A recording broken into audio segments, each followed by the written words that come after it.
You are watching Be the Light. খ্রিশ্চানিটি এবং ইসলাম বর্তমানে বিশ্বের প্রথম ও দ্বিতীয় স্থানে থাকা এই দুইটি ধর্ম একে অপরের সঙ্গে অনেক মিল রয়েছে। এই দুই ধর্ম আব্রাহামিক রিলিজিয়ন নামেও পরিচিত, কারণ উভয়ই আব্রাহামকে বিশ্বাসের আদিপিতা হিসাবে রেসপেক্ট করেন। কিন্তু উভয় ধর্মের মতবাদের মধ্যে অনেক ডিফারেন্স রয়েছে, আর এই ভিডিওতে সেই ডিফারেন্সগুলোকে আমরা শেখার চেষ্টা করব। Major difference in Islam and Christianity. শুরুতেই কথা বলা যাক দুই ধর্মের পবিত্র শাস্ত্র সম্পর্কে। কুরআন হলো ইসলামের পবিত্র শাস্ত্র। ইসলামের দাবি হলো কুরআন হলো আল্লাহর প্রকাশিত বাক্য, যা তিনি মুহাম্মদকে দিয়েছিলেন জিব্রাইল দূতের মাধ্যমে রমজান মাসে। এই রেভেলেশন শুরু হয়েছে 610 খ্রিস্টাব্দে, যখন মুহাম্মদের বয়স 40, আর এই রেভেলেশন তিনি পেয়েছেন তার মৃত্যু পর্যন্ত 632 খ্রিস্টাব্দ পর্যন্ত। কিন্তু সেটা লিখিত ছিল না। এতদিন তিনি তার কম্প্যানিয়ন বা সহচরদের তিনি শুনিয়েছেন, আর তার সঙ্গীরা এটাকে মুখস্থ করত। মুহাম্মদের মৃত্যুর পর তার যে কম্প্যানিয়ন বা সঙ্গীরা ছিল, যারা তার সেই রেভেলেশনকে মুখস্থ করেছিল, তারা একটি যুদ্ধে সবাই প্রাণ হারায়। মুহাম্মদ লেখাপড়া জানতেন না, তাই তার মৃত্যুর পরে তার শ্বশুর আবু বকর, যিনি প্রথম খলিফা ছিলেন, মুহাম্মদের রেভেলেশনগুলোকে সংগ্রহ করে কুরআনে রূপান্তরিত করেছিলেন। আবু বকর কুরআনের সংকলনের জন্য যায়েদ বিন তাবিতকে দায়িত্ব দিয়েছিলেন। এই যায়েদ বিন তাবিতের জন্ম হয়েছিল তখনই যেই বছর মুহাম্মদ প্রথম রেভেলেশন পেয়েছিলেন, 610 খ্রিস্টাব্দে। বড় হয়ে এই যায়েদ বিন তাবিত তিনি মুহাম্মদের স্ক্রিপ্ট রাইটার হয়েছিলেন। যায়েদ বিন তাবিত মুহাম্মদের বাক্যগুলোকে একত্রিত করলেন, কিছু লিখিত এবং কিছু অলিখিত ছিল, এবং 655 খ্রিস্টাব্দে কুরআনের লিখিত রূপ তিনি দিয়েছিলেন। ইসলামের প্রসারের সঙ্গে সঙ্গে কুরআন বিভিন্নভাবে অনুবাদ হতে শুরু করে এবং বিভিন্ন সুরে পাঠ হওয়া শুরু হয়, যে কারণের জন্য তৃতীয় খলিফা উসমান তিনি সমস্ত কুরআনকে একত্রিত করে পুড়িয়ে ফেলেছিলেন এবং সকলের সুবিধার্থের জন্য তিনি মাত্রা যোগ করে একটি কুরআন প্রস্তুত করেন। আর বর্তমানে যে কুরআনটি রয়েছে এটা উথমানি কোডেক্স নামে পরিচিত। ইসলামের দাবি হলো কুরআনের আগে ঈশ্বর আরও অনেক বাক্যকে প্রকাশিত করেছেন, কিন্তু যখন তিনি ফাইনাল রেভিলেশন দিলেন প্রফেট মুহাম্মদকে, তখন পূর্বের ওই আসমানি কিতাবগুলোর আর গুরুত্ব থাকলো না।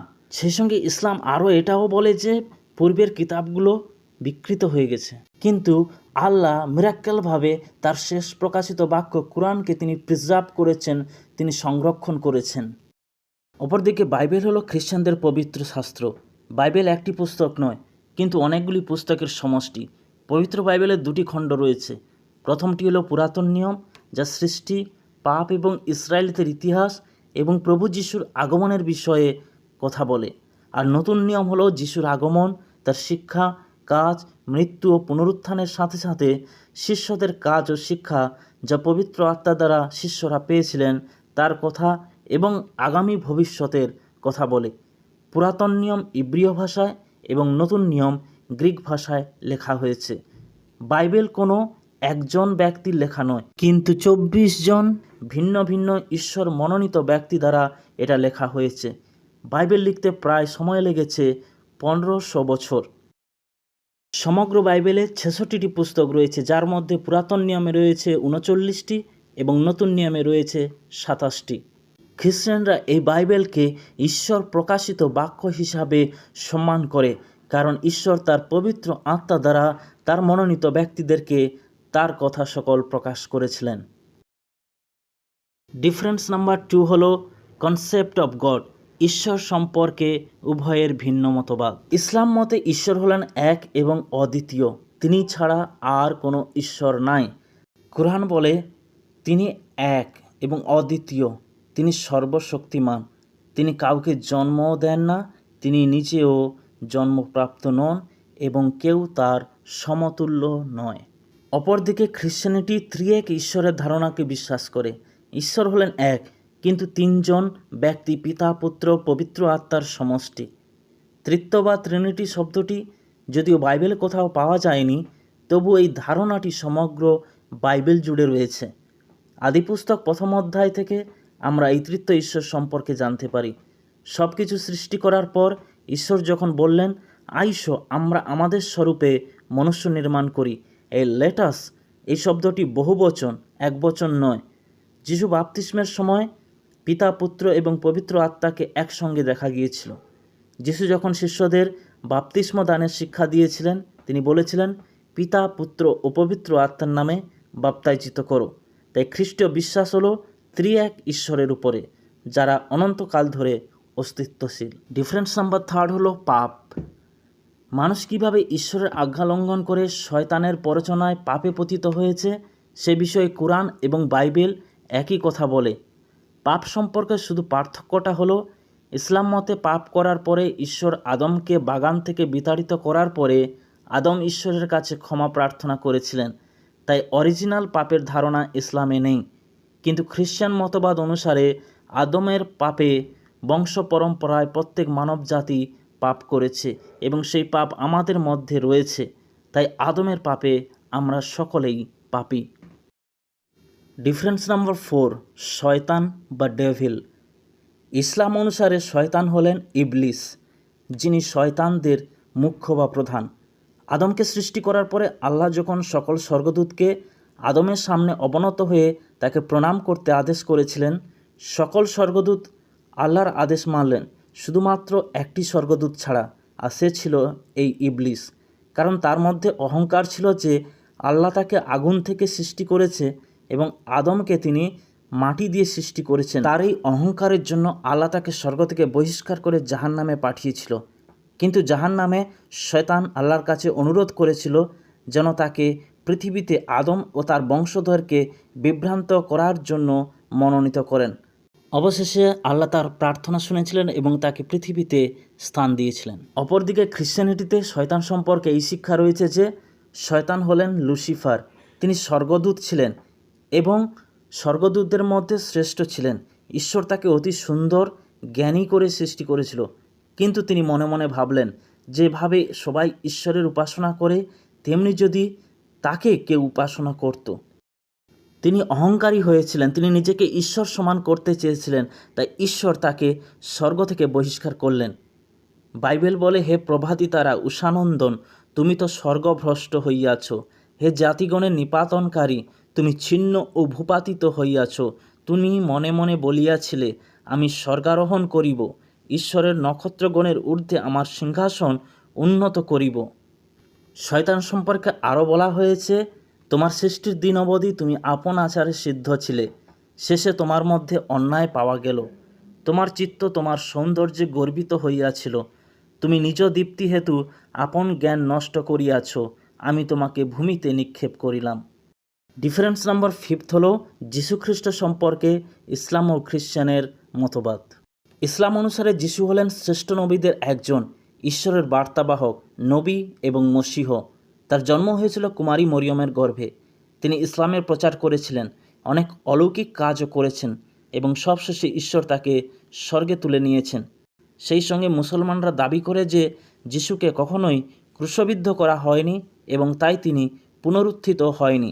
তিনি নয়তো ঈশ্বর, নয় বা ঈশ্বরের পুত্র, তারা কোনোটাই বিশ্বাস করে না। অপরদিকে খ্রিশ্চানরা বিশ্বাস করে যে যীশু হলেন ঈশ্বর পুত্র, যিনি মানব রূপে পৃথিবীতে অবতীর্ণ হয়েছিলেন, কুমারী মরিয়মের গর্ভে জন্ম নিয়েছিলেন এবং পাপী মানুষের পরিত্রাণের জন্য নিজেকে উৎসর্গ করেছিলেন, যাতে এক পবিত্র বলিদানের মাধ্যমে মানবজাতি পরিত্রাণ পায়। তিনি একাধারে ঈশ্বর ও মানুষ উভয়ই ছিলেন। তিনি পন্তীয় পিলাতের সময়ে ক্রুশবিদ্ধ হয়েছিলেন এবং তৃতীয় দিনে মৃত্যু থেকে পুনরুত্থিত হয়েছিলেন।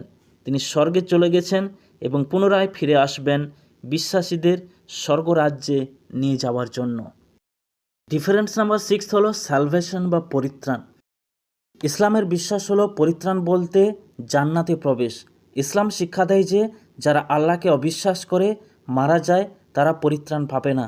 যারা এক আল্লাহ ও তার বাণী বিশ্বাস করে মৃত্যুবরণ করে তারা নাজাত পাবে, সেই পরিত্রাণ পাবে। আর সৎকর্ম করা আবশ্যক সেই জান্নাতে যাওয়ার জন্য। আর এই সৎকর্ম 5টি ভাবে করা যায়। এক হলো শাহাদা, আল্লাহ ছাড়া আর কোনো ঈশ্বর নাই এবং মুহাম্মদ হলেন তার বার্তাবাহক। দ্বিতীয়, সালাত, দিনে 5 বার নামাজ পড়া। জাকাত, দান দেওয়া। রমজান মাসে উপবাস করা এবং পবিত্র হজ যাত্রা করা। আর এই 5টি পবিত্র কাজের মধ্য দিয়ে একজন প্রকৃত বা খাঁটি ইসলাম বা মুসলমান হয়ে উঠতে পারে। তাই পরিত্রাণ পাওয়ার জন্য একজন ইমানদার মুসলমান হওয়ার প্রয়োজন। ইসলামে পরিত্রাণ পাওয়ার জন্য পাপের ক্ষমার প্রয়োজন এরকম কোনো মতবাদ নেই। কিন্তু অন্যদিকে খ্রিস্ট ধর্মে মানুষ নিজেকে পরিত্রাণ বা সেভ করতে পারে না, কারণ মানুষের স্বভাবই মূলত মন্দ। মানুষের শত্রু হলো পাপ। পাপ প্রকৃতি আমাদের মধ্যে রয়েছে, তাই আমাদের কোনো ভালো কাজ আমাদের পরিত্রাণের জন্য যথেষ্ট নয়, কারণ আমরা আমাদের কৃতকর্মের জন্য নয় কিন্তু বিশ্বাসে পরিত্রাণ পেয়েছি। আমরা একজন ত্রাণকর্তা যীশু খ্রিস্টকে বিশ্বাস করি। আমরা যখন আমাদের পাপের জন্য অনুতাপ করি এবং যীশু খ্রিস্টকে আমাদের পাপের পরিত্রাতা হিসাবে গ্রহণ করি, তিনি আমাদের পাপের ক্ষমা করেন, কারণ তিনি আমাদের করা প্রতিটি পাপ কাজের শাস্তি ক্রুশের ওপর বহন করেছেন। তিনি আমাদের পাপে মৃত্যুবরণ করেছেন এবং ধার্মিকতায় মৃত্যু থেকে পুনরুত্থিত হয়েছেন। অতএব যে কেউ তাকে বিশ্বাস করবে তার পাপের ক্ষমা পাবে এবং সে ঈশ্বরের সন্তান হিসেবে গণিত হবে। আর সে কখনো মরবে না, কিন্তু অনন্ত জীবন পাবে। ঈশ্বরের কাছে যাওয়ার মাধ্যম হলেন প্রভু যীশু খ্রিস্ট। তাই বাইবেল বলে, যে কেউ তাকে বিশ্বাস করবে সে বিনষ্ট হবে না, কিন্তু অনন্ত জীবন পাবে।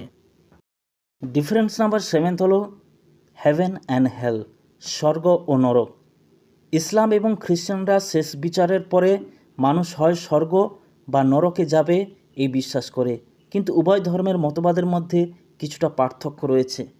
ইসলাম বিশ্বাস করে স্বর্গ অর্থাৎ জান্নাত তাদের জন্য যারা ধার্মিক জীবনযাপন করে, ইসলামের প্রতি বাধ্য থাকে। ভিন্ন ভিন্ন জান্নাত রয়েছে। ইসলামের জান্নাতকে অনেকটা শারীরিক আনন্দ লাভের স্থান হিসাবে বর্ণনা করা হয়েছে, যেখানে সুন্দরী পরীরা থাকবে এবং ইমানদার মুসলিমদের জন্য সেটাই হবে উত্তম পুরস্কার, যাদের সঙ্গে তারা সম্পর্ক করবে। তাই জান্নাত হলো একটি আনন্দদায়ক স্থান। ঠিক তেমনি যারা মন্দ কর্ম করে এবং ইসলামের অনুসারী নয়, তাদের আল্লাহ জাহান্নামে অর্থাৎ নরকে পাঠাবেন। অপরদিকে খ্রিস্টান বিশ্বাস অনুসারে স্বর্গ হলো একটি অতি পবিত্র স্থান, যেখানে ঈশ্বর হবেন সকলের প্রভু। যারা খ্রিস্টতে বিশ্বাস করেছে এবং শেষ দিন পর্যন্ত স্থির থাকবে, তাদের পুরস্কার হবে এই স্বর্গ, যেখানে বিশ্বাসীরা অনন্তকাল ধরে ঈশ্বরের সাথে থাকবেন এবং সেখানে কোনো শারীরিক প্রয়োজন থাকবে না, কোনো দুঃখ কষ্ট থাকবে না। সেখানে শুধুমাত্র লোকেরা ঈশ্বরের মহিমা আরাধনা করবে। কিন্তু যারা ভীরু, কাপুরুষ, অবিশ্বাসী, প্রতিমা পূজক, তান্ত্রিক, ব্যভিচারী, তাদেরকে ঈশ্বর অনন্ত দণ্ড দিয়ে নরকে জ্বলন্ত অগ্নিকুণ্ডে পাঠাবেন, আর সেটাই হচ্ছে দ্বিতীয় মৃত্যু বা নরক। ইসলাম ও খ্রিস্টানিটির মধ্যে অনেক ডিফারেন্স রয়েছে, কিন্তু আমি এই ভিডিওতে মাত্র কয়েকটি মূল ডিফারেন্স নিয়ে কথা বললাম। আপনাদের কাছে বিনম্র অনুরোধ, দয়া করে ভিডিওটি শেয়ার করবেন, লাইক করবেন এবং কমেন্টস করে উৎসাহিত করবেন। ধন্যবাদ।